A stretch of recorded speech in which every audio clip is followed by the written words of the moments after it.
Hello and welcome. Thank you for joining me today on another episode of Carroll PMC's video interview series. I'm excited to talk with all you today as we discuss another's journey through medicine. And today, like always, I have a really great guest for you all, Dr. Jeff Banks. Dr. Jeff Banks is a gastroenterologist in Salt Lake City, Utah, and he's affiliated with the University of Utah Health. Jeff Banks graduated with a Bachelor's of Arts in Biology from Carroll in 2010. And within our conversation today, we go all the way back to Carroll years and discuss some of his experiences that were monumental and fundamental to his pursuit of a medical degree and his decision to switch from internal medicine into gastroenterology, amongst many other major things and moments and decisions he's made in his life. So let's jump right in and say hello to Dr. Jeff Banks. Dr. Jeff Banks, thank you for your time and welcome to Carroll PMC's video interview series. It's really great to have you here with us.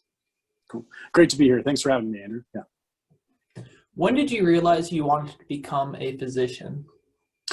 So I think I really became interested in medicine and specifically becoming a doctor. I think it honestly dates back to, I think, an 8th grade middle school science project. When I was looking at, how do these different colored lights impair someone's ability to read a vision chart. And so I think my love of medicine initially began kind of with a cross between my hobby of photography as well as my love of science. And so I was consequently initially interested in ophthalmology and shadowed an ophthalmologist who's local in Cody, Wyoming, where I'm from. Watched him do some cataract surgeries, and was just, really found it fascinating how you could do this 15 to 20 minute surgery and restore or significantly improve someone's vision. And so I think all that really kind of drove my initial interest in medicine, and then it kind of continued through high school and then through Carroll and obviously to where I am right now. So. That was very early age. Is there any background of medicine in your family at all? There's not.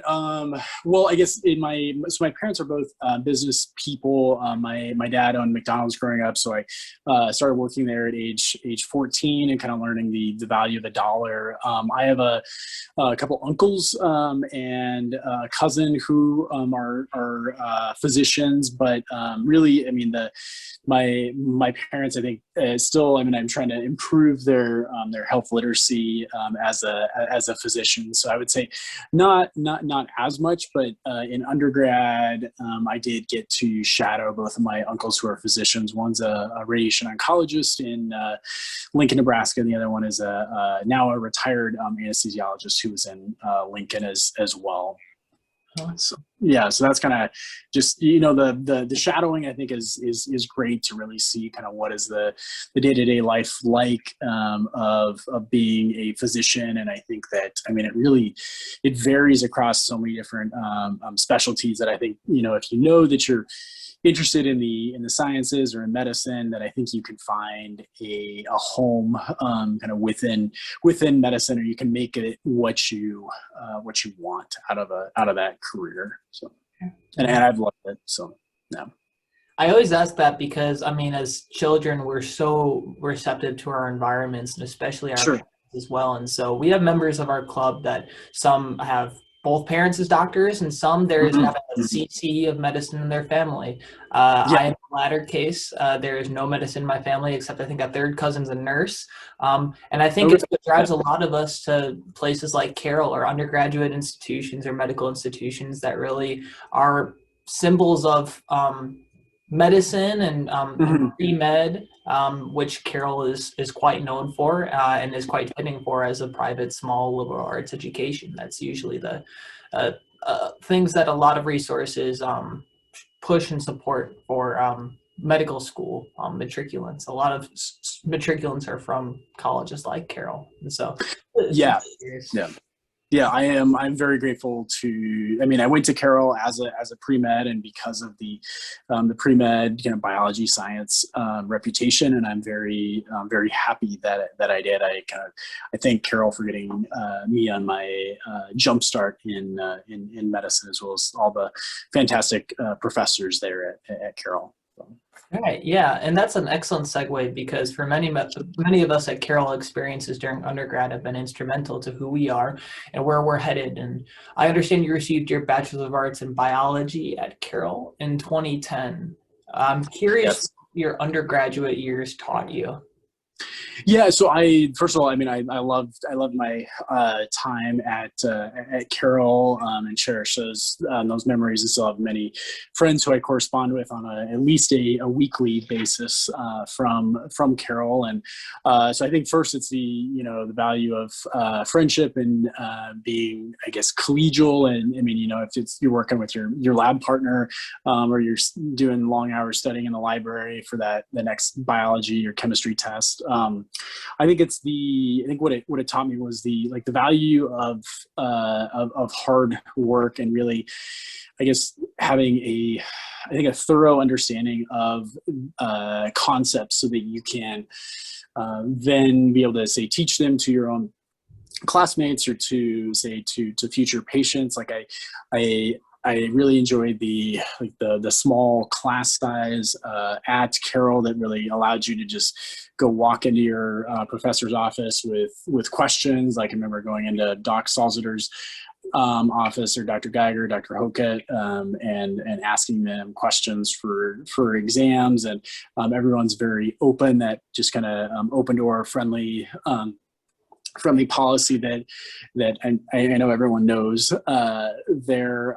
And I think also just the value of being curious in the scientific method. Like I did some West Nile virus research with Dr. Geiger, or last time was Glawienka, as well as Dr. Hoket. And so learning just, the value in research, and how much work goes into furthering science and subsequently medicine. I think those were concepts that I think I didn't fully appreciate before going to Carroll. But also, I think with the kind of Catholic liberal arts education, the value in having a well-rounded education. Like I did a lot of Spanish classes. I didn't get a Spanish minor, but I really did enjoy that aspect of Carroll, and having the chapel, I guess now on campus, and the Catholic faith being right there along with your education is definitely valuable. I'm Catholic myself, and I hadn't gone to Catholic schools for high school, and I think that was something that I think it really provides a nice backdrop to the science education at Carroll. Yeah. Yeah, it's definitely a defining factor of Carroll. It stands out being a private Catholic liberal arts school. It stands out in the Northwest, and its small size is definitely something that's been beneficial for me and a lot of my peers, and learning, processing information. I like that point. There's a lot to unpack in your response, but I like that point that you said about speaking with professors during office hours, just engaging in conversation. It's something that I think a lot of us feared prior to going mainly on Zoom. And now with the button kind of available now, it's just a click away. The opportunity has increased, but I'm not necessarily sure that pre-meds or the students in general take it as much, still because of some apprehension and fear of being wrong. And I'm curious if you could inquire now, as a graduated medical student, as a physician who has gone through the process of probably tons of imposter syndrome and fear, which we'll get into later on.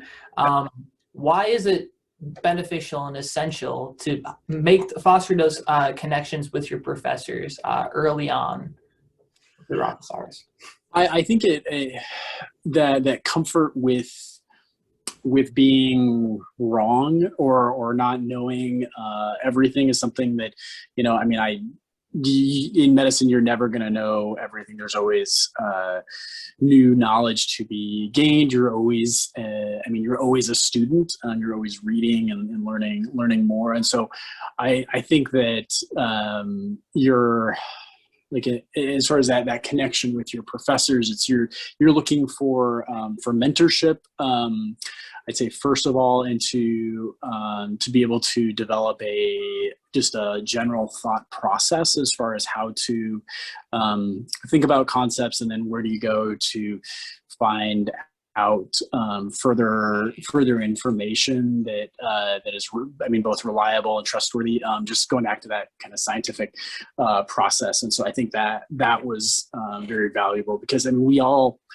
need and want mentors really throughout our careers, if you go into medicine or not. Yeah, fair enough. So when people think about being pre-med, oftentimes you jump immediately towards majors in the sciences, particularly majors in biology. That's oftentimes Sure. Oftentimes people wonder whether or not biology is the quintessential major for pre-meds. Do you agree or disagree with that statement? Why or why not? I think I wouldn't call it maybe the quintessential or the only major for pre-meds.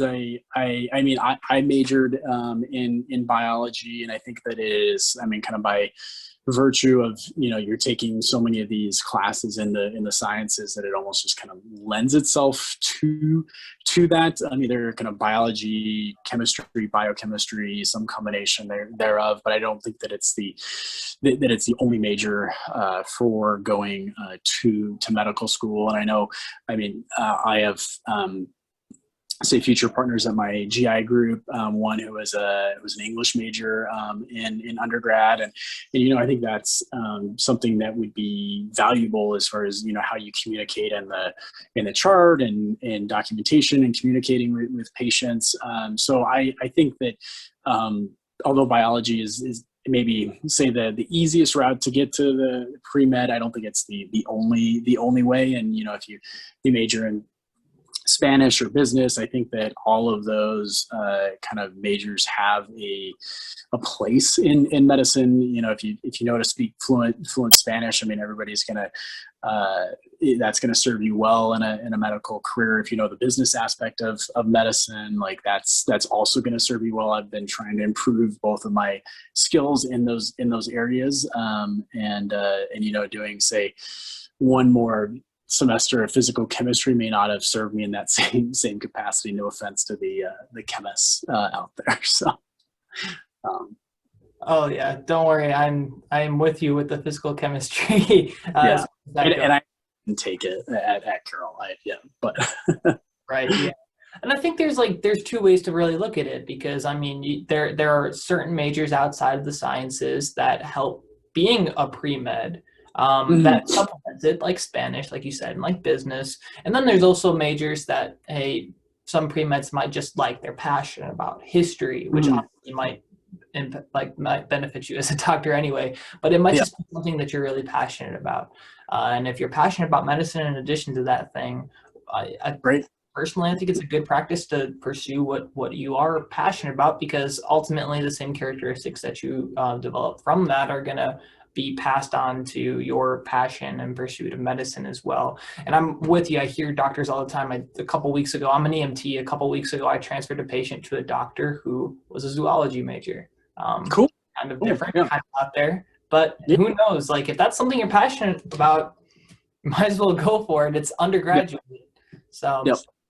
Yeah, and I think when you go to the medical school interview, somebody may look at that on your application and be like, oh yeah, he was the history major. Like, let's make sure to ask him about that, and then you can learn something that isn't kind of a shared like, oh yeah, organic chemistry. And actually, I just had a patient who was an organic chemistry professor, and so that was like, oh yeah, bringing back those memories. So, yeah, I think it makes you, probably a more well-rounded person if you kind of did something else in addition to the medicine and the sciences.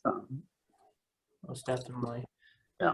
Well, regarding medical school now, I'm curious what drew you to the University of Washington School of Medicine.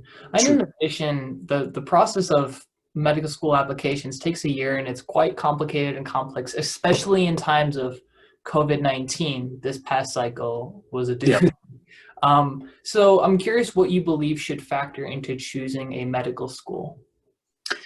Sure. So I think first and foremost, making sure you're a good fit with that medical school. As I mean, I'd say University of Washington is probably the most common medical school that people who go to Carroll then go on to by virtue of the WWAMI program, which is the Washington, Wyoming, Alaska, Montana, Idaho, and I'm from Wyoming, and so by virtue of that, it's my in-state medical school as a Wyoming resident.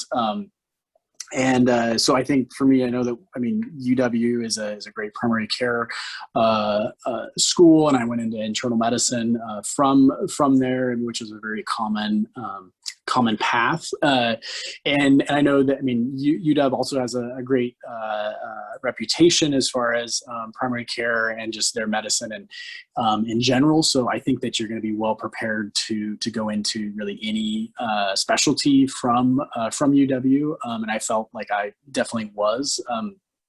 So I think it's, I would default to say going to your in-state institution, and just because it's going to be probably your best odds of getting into medical school. And in addition, the cost of medical schools, I'm sure is I mean, astronomical. I mean, you're going to be average. I think debt is 200. I mean, say 200 to 300,000, and then you factor in the undergrad debt on top of that. So and we don't want to saddle people, I'd say, with more debt, because I know that's one of the bigger stressors for physicians once we're all done with training. And so I think if you can decrease your stress in, say, one aspect of your life, that would be, I mean, choosing a medical school that should factor into it. So. And I know that I'm sure not everyone's going to say the cost side of it, but I do think it is important, and you can get great training at a number of institutions. Most definitely. I'm going to bring up a topic that may be a little bit of a curveball, and let's discuss it, because why not? Because it's relevant right now, I think. Mm-hmm. So this past medical school admission cycle, with the whole COVID-19 pandemic going on, it was expected, or at least, I don't know, hypothesized, theorized by a lot of people, that this cycle was going to be lower in numbers because, oh my gosh, there's a pandemic going on. We don't have the resources right now, or the time, or the focus to put all our efforts into an application cycle.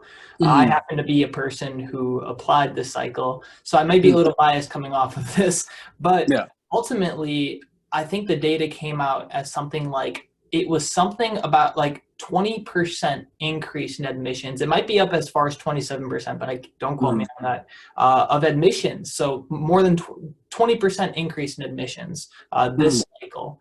And ultimately, I mean, Rush University in Illinois, they got 14,000 applicants. These places that usually do not have these huge amount of applicants now got flooded with waves of applicants, to the point of which, if you didn't apply within 2 or 3 weeks out of June 1st, that day in which MCAT opens and you apply, that you were either put on an alternate list or a wait list, or ultimately rejected. There was just not enough space, not enough room for people. And now there's alternate lists that are probably quite large at a lot of medical schools, and just ultimately not enough spots for applicants.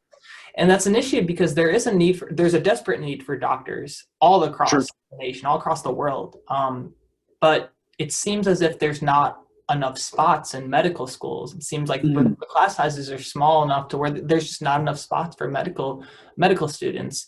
So I'm curious if you have any idea of how we, as part of the medical community, can work towards solving that issue. Because I think it's something that, even without the COVID-19 pandemic, was bound to happen, because there's an interest and passion out there, but it seems as if there's not enough spots out there for that passion. Yeah, and it's and it's a difficult problem to solve, because I think it goes hand in hand with, we need medical school spots, but we also need spots then to train those medical students when they go on to residency. And then there's really, I'd say even fewer number of residencies, or fewer numbers of spots that, and we don't want to, have doctors come out of medical school, but then not be able to go on to residency and then become board certified. So I'd say that, I know that, I'm going to practice in Boise, and there's a DO school that recently opened in Boise, in the Meridian area. And so I think that's a good thing to try and train more medical students and future doctors. But I think that really we almost need to be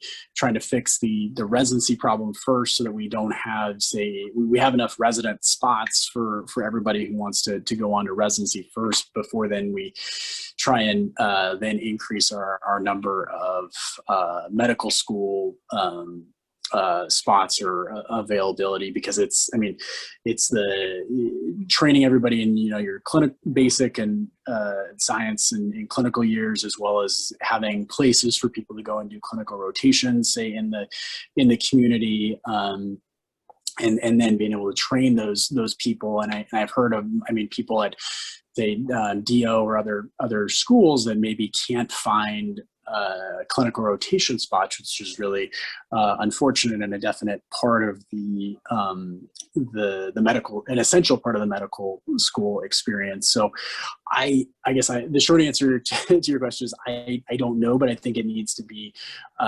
partnered with increasing residencies, and really the way in which we're paid as residents is through Medicare, and so I think that we need to try and obtain more funding for that, and then consequently hopefully the medical school spots will then follow. And if we try and increase the number of spots that we have at our existing institutions, I almost think that would be better than trying to create a whole medical school from scratch. But it's I assume, a multi-billion-dollar question that I know we're both trying to answer here, and I would say unsuccessfully.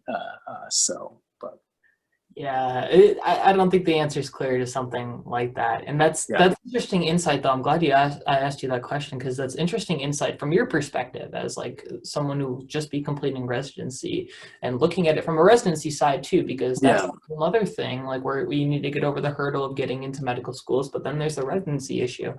And I don't know as much as you probably know about that. I know it's a problem, and so it's like a domino effect, and I'm sure it goes into a bunch of different avenues as well. Yeah, because you could end up with an MD, but we'd be working at Starbucks as a barista, and then you have all this, unfortunately, have all this debt hanging over your head, and you can't go get into a residency, or you're delayed getting in there, and that's almost, worse than you. Maybe you hadn't started medical school in the first place. I hate to say it. So, and I don't, I really don't wish that upon anyone. So. Definitely. Yeah. Well, let's take it to take another track. So let's forget about residency. Let's forget about medical school. Let's imagine that you're in that type of scenario, and that you had not gotten into medical school. So in that moment, what do you just think that would have occurred had you not gotten into medical school? Yeah, it's a great question, and I know multiple people who applied to medical school multiple times, and it took them, say two or three times. I got lucky and got in on the first try. I did take a year off in between Carroll and University of Washington, and I did through the National Institutes of Health. I did what's called a baccalaureate kind of research training award program, or post-bac ERDA program, and I worked for a year at Rocky Mountain Labs in the wonderful city of Hamilton, just 2.5-3 hours from Carroll, doing primarily kind of computer-based like gene chip microarray research. And so I really enjoyed that experience. And I think that taking kind of a quote gap year in between undergrad and med school is something that I think was valuable for me and probably helped to enhance my application. And so I think if I had not gotten in on that first try, I would have continued doing research there at Rocky Mountain Labs. And then I think the other important thing is to contact the medical schools, say that you apply, that you really wanted to get into, and then asking, hey, what could I do to improve my application or my odds this next time around, as well as having an honest discussion with the pre-med advisor at Carroll to say, hey, can you review my application? Like where could it be improved? Do I need to retake the MCAT? Do I need to research or shadowing or what have you? And so I think that's what I would have done. But I know that, there's various avenues that you can take. And I know that, taking say 1, 2, 3, 10 years in between undergrad and med school is not the end of the world. And I think when the medical schools look at kind of your experience or your real world experience, that they do like to see at least some of that. Some people get that all done in undergrad, and that's great. It wasn't. I had I guess multiple reasons to take the year off, and I'm glad I did it in hindsight. So. Yeah. I like in thinking about taking a year off or taking 2 years off, and obviously there's a lot of apprehension and worry around that in the pre-med community. It's something that I've experienced, and it's something that I'm sure all of my peers have experienced. Sure. I liken it to kind of how we conceptualize the MCAT and also the application cycle too. When you are like neck deep in textbooks studying general chemistry and biology and now psychology and sociology, biochemistry, physics, everything that's on the MCAT, and you're just hoping for it to end. And so overwhelmed with the process. It is only 1 year in a vast span of years that you are going to live, and so shouldn't be taken so out of proportion. And the same thing could be seen as a gap year too. While it should be seen as an opportunity to grow, I personally believe it should be looked at as, hey, it's a one little year in a large range of years that's going to ultimately be your life as a practicing physician, if that's ultimately what you really want to do. That's at least how I conceptualize it. I don't know. I don't think that's wrong. I think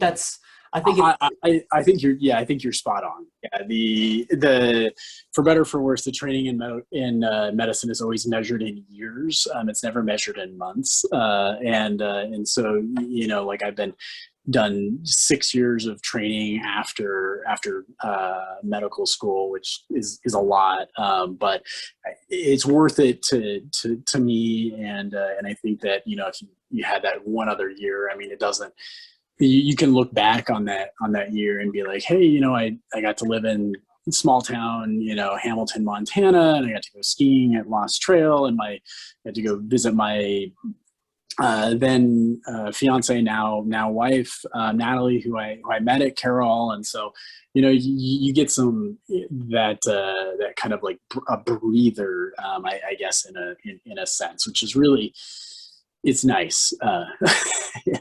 After like cramming your nose in the textbook, and then in undergrad, and then again in medical school.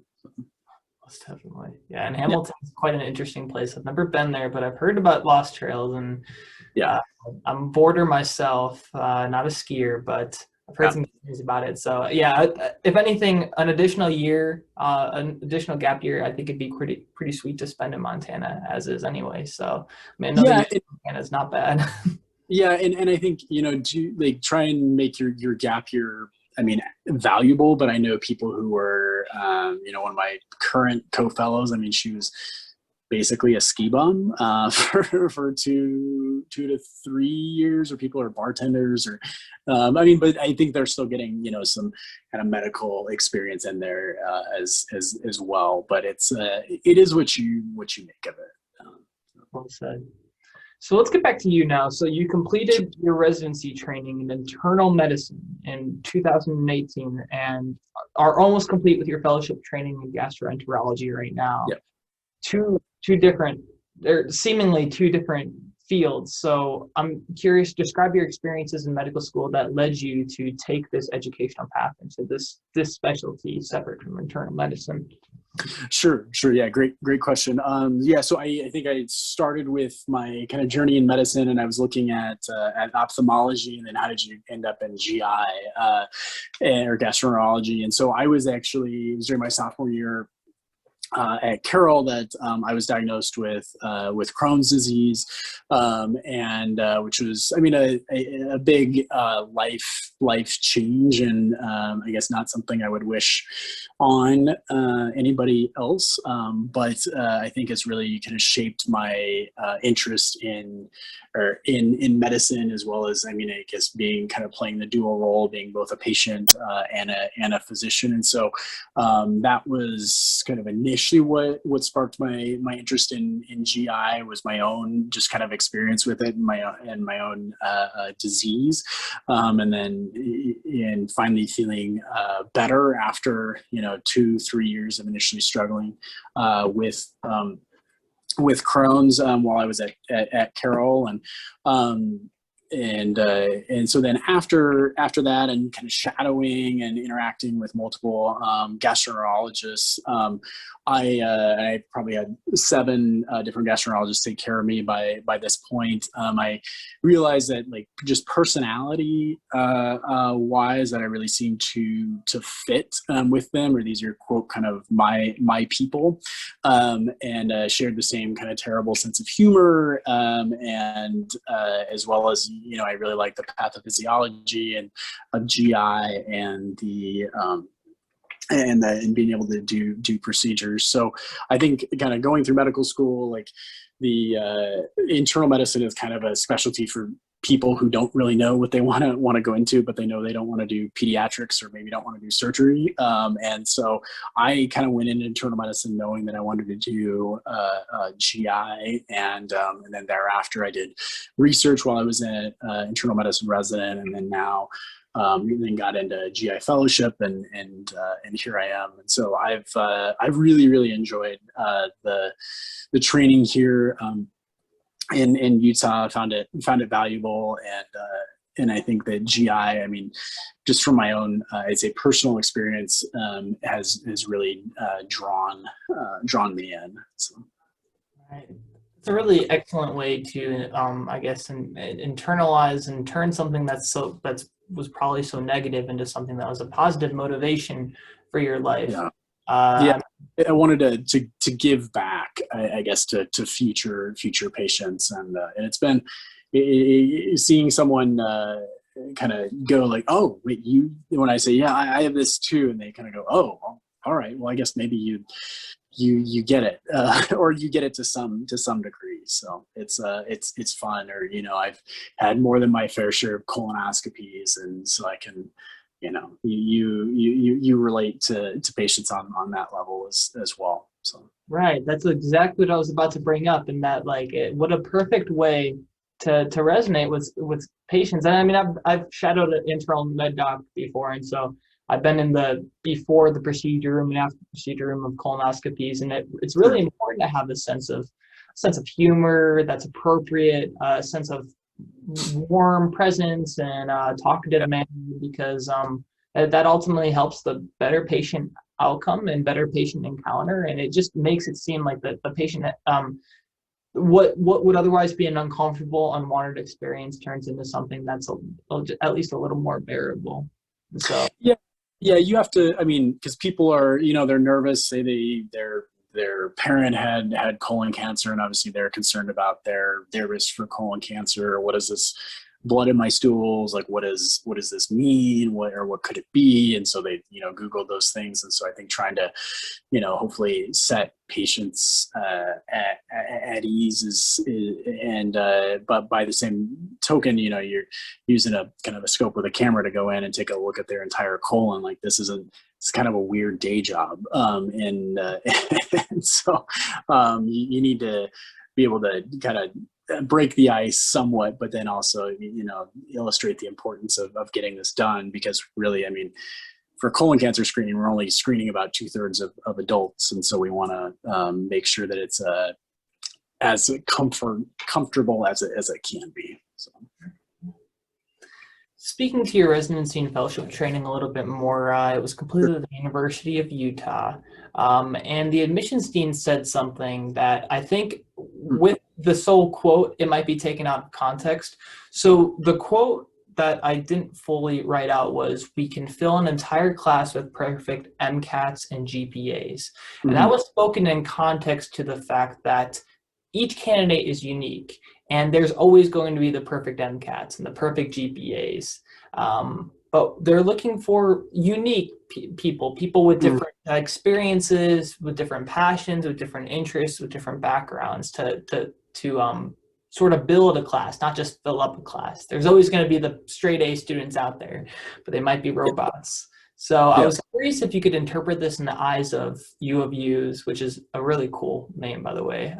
U of U's mission, values, and vision.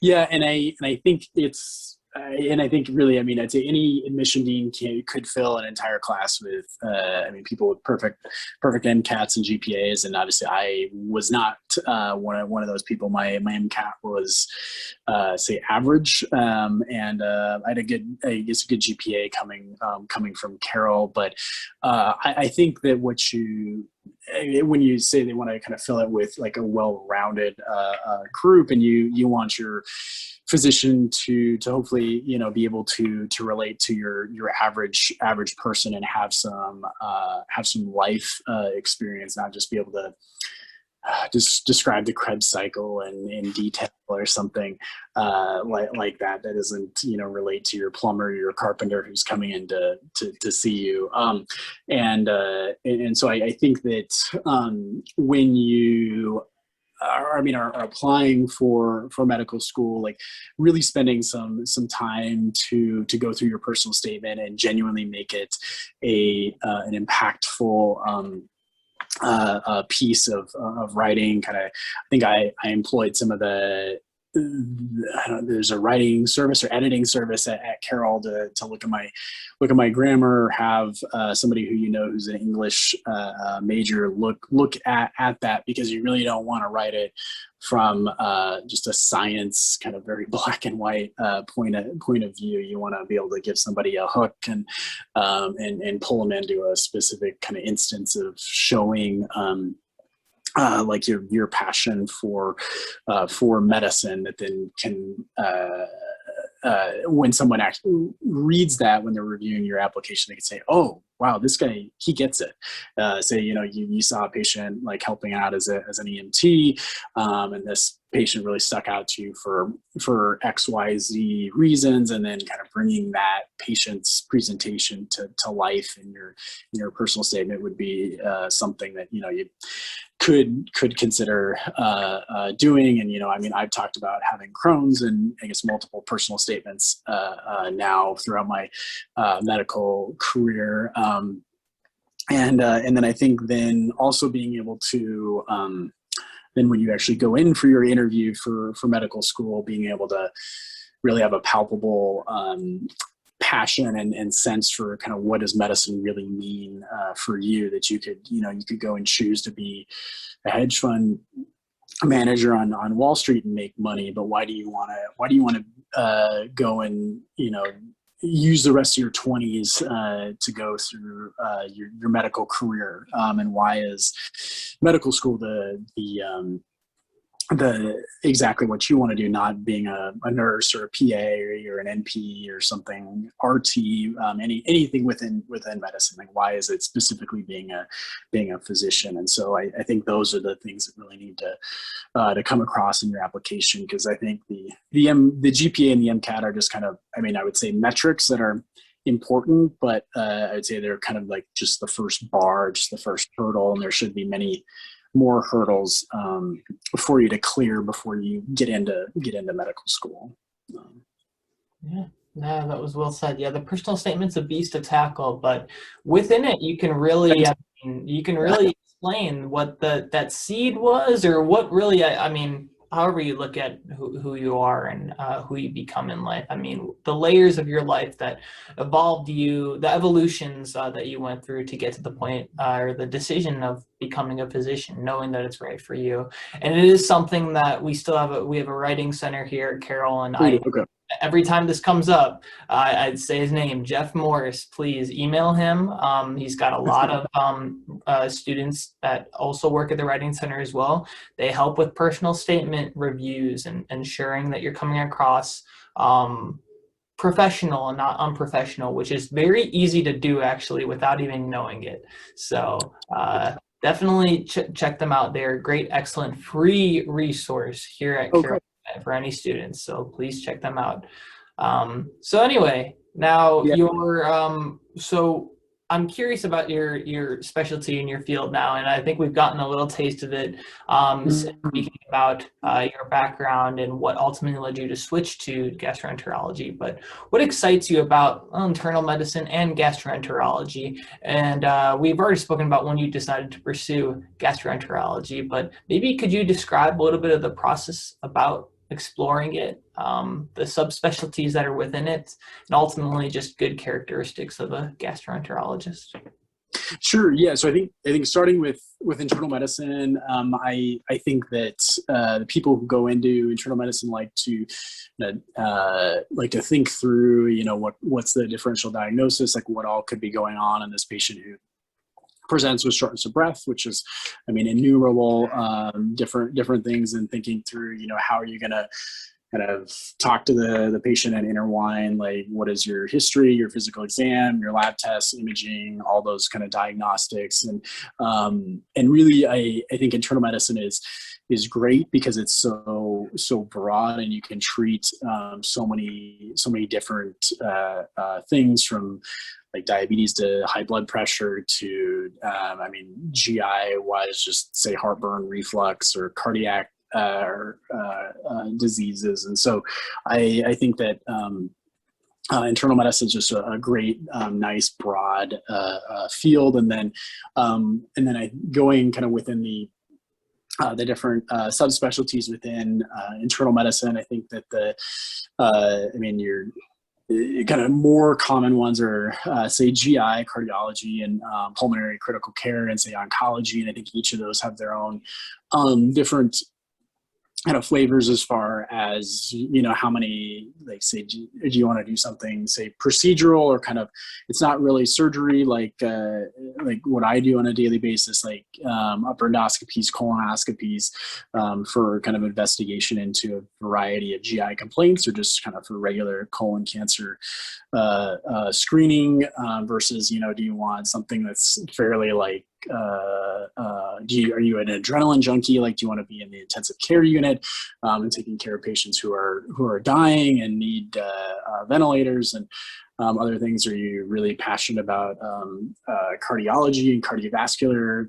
health, or oncology, like helping cancer patients? And so there's really a nice variety kind of within internal medicine that you can go pursue these various interests, or you can like stay as a do general internal medicine, do a little bit of all of it, which is fun, that you don't kind of have to narrow down. But I guess my personality was such that I really wanted to be able to focus and to do more procedures, just for. Because really, what I get to do is you get to go to work, and you get to wear scrubs or pajamas, and then doing colonoscopy is kind of like playing a video game in some sense. So it's it's fun. And you get to hopefully get some answers for patients, or fix a problem, and that's neat. So. As a EMT, I know that one of the most broad or common things that patient presentations that we could see in the field is abdominal pain. It's almost like short breath. It's abdominal pain. And it seems so broad. And oftentimes I'm transporting these patients, I think, like, gosh, there's just a host of different issues that this patient can have. And Yeah. Thinking about like the gastroenterologist that's going to have to like look into it eventually once the ER stabilizes the patient, or ultimately what's going to come of the patient. So as a gastroenterologist, if you have a patient come into to your examination room complaining of abdominal pain or some issue, they've been referred to you, curious what goes through your head. So what maybe do you look for externally on the patient, or what vitals and tests may you order to look internally into the patient? Sure. Yeah, abdominal pain is a good, because it can, as you said, it can be any number of things. And one of the things that I like about GI is really the different organ systems that are involved, from top to bottom. And so I think, I mean, a lot of GI is, I like it because it's a lot of, talking with your patient and kind of seeing, what's the pattern of their abdominal pain. There are certain foods that make it worse, and what other symptoms is it, associated with, how long has it been there, and so I think a lot of it is kind of guided based on what the patient tells you, and then do they have other kind of medical problems that tip you one way or another? How old are they? Kind of changes your thought pattern as far as exactly what their presenting complaint could be due to. I think as far as kind of what you look for externally, I mean, doing an abdominal exam, trying to pinpoint exactly, where is your abdominal pain, because that does help to kind of narrow down kind of where the problem could be originating from, although it doesn't kind of completely rule anything out. And then sometimes like things like Crohn's disease can have manifestations outside the GI tract, say with specific skin rashes, or you can have joint pain that kind of mirrors your say number of bowel movements a day, which I unfortunately had, and I have distinct memories of going up and down the stairs at Carroll and it not being a fun experience. So those kind of other things are that I look into. And then I guess you had asked kind of labs and things. You can do blood tests to look for celiac disease, do stool markers, look for inflammation, do the cross-sectional imaging like CT scans and MRIs to look into kind of what the structural appearance of the different organs are, and then lastly, like endoscopy, to just go in and take a look for yourself, see if there's ulcers, or see what else could be causing this, and take biopsies, or to kind of get an exact sample of so then the pathologist can look at it under the microscope. So I like that it's, multifaceted, and but a lot of it, really being guided by what the patient tells you. Yeah. It sounds extremely multifaceted. It's fun. Yeah. A bunch of different pieces of the puzzle. And I applaud you for getting through it all and getting to where you are right now. That's a significant accomplishment. And well, I'm curious, yeah. of course, yeah. I'm curious. So, inflammatory bowel disease affects as many as 1.6 million Americans. And these chronic lifelong conditions can be treated, but as of right now, I believe there is no cure. So I'm curious what fosters your resolve and continued interest and motivation in the field. And actually, if you know of any recent advancements that make you optimistic.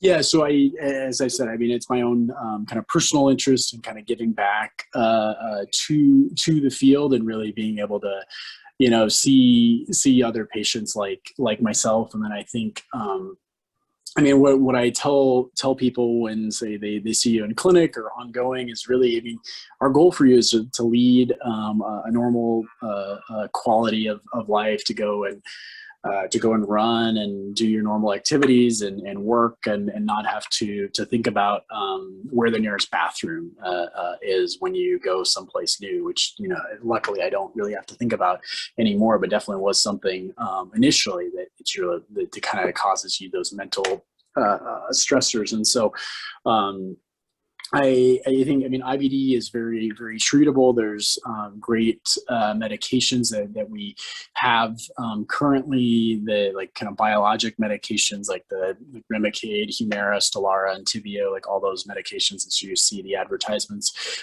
for on TV.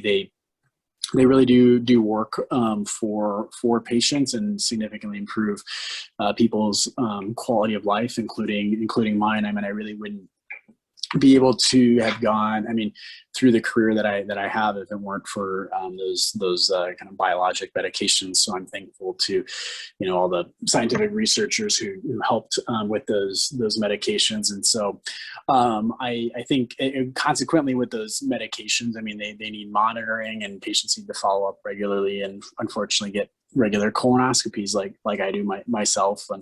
And then I think to your point about, there's lots of medications that are being developed for IBD that are in the pipeline, and hopefully we're gradually coming out with more medications that don't cause as much immunosuppression and then have, say, the same risk for infections and things, and so they should be better tolerated and safer for patients, and hopefully be able to have more medications that you can take by mouth as opposed to doing an injectable medication or one that you get in through your IV, neither of which is quote convenient, but it is what it is. And that's kind of, it's better than a flare of your disease, or it's better than being in the hospital. And so I think what I find fun is that, you get to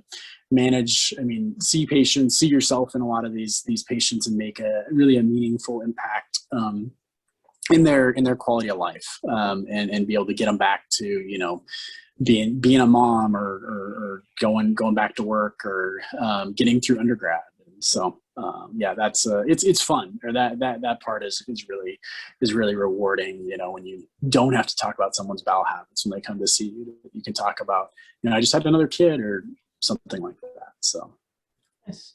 Yeah. As the Carroll, it's those relationships, with patients. But right, yeah, I can imagine, and I'm sure those relationships are at least something that you can foster, maybe not with more ease, but just maybe more strongly, given your condition, and the resolve has gotten you through that.